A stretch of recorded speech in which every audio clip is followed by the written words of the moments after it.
Mesdames, il y a un sujet sur lequel je voudrais vraiment que l'on puisse parler. Je n'ai pas le temps d'en parler, mais c'est un sujet très important, mesdames. J'ai remarqué quelque chose et très honnêtement, je me suis souvent posé la question, pourquoi? Pourquoi c'est comme ça? Pourquoi est-ce que nous n'avons pas cette possibilité de nous affirmer? Générique.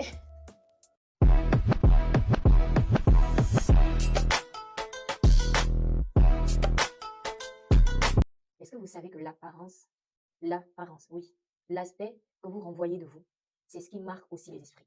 Salut, c'est votre sœur Shelley et je voulais parler d'un sujet quand même assez important, l'apparence. Oui, c'est un sujet que l'on néglige souvent quand on est une femme, une maman, une mère au foyer, une entrepreneur, etc. Les trois quarts du temps, on se dit, je n'ai pas le temps. Non, je vais le faire demain. Oh non, là, comme j'étais malade, vraiment, c'est un peu compliqué pour moi. Et mesdames, réveillez-vous, réveillez-vous. Vous avez le droit d'être belle. Vous avez le droit de vous faire belle.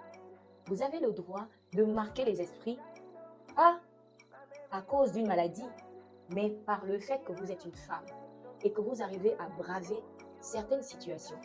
Vous savez, la première chose qui m'a, moi, à mon sens, un peu perturbée, c'était qu'est-ce que je deviendrais s'il m'arrivait un problème au niveau de mon visage, de mon corps? Est-ce que j'aurais la même dégaine? Est-ce que j'aurais la même envie de faire plaisir d'abord à ma personne et ensuite de donner une image positive de celle que je suis? Et j'ai été confrontée à une évidence, également l'apparence. Vous savez, de nos jours, vous devez soigner votre apparence. Votre aspect physique, c'est ce qui marque les esprits. Le problème avec nous, c'est qu'on a énormément peur d'affronter le regard d'autrui. On a peur, on se dit, qu'est-ce que les gens diront? Voilà, physiquement, je suis handicapée, physiquement, j'ai une atrophie. On est toujours en train de s'identifier selon ce que les autres pensent.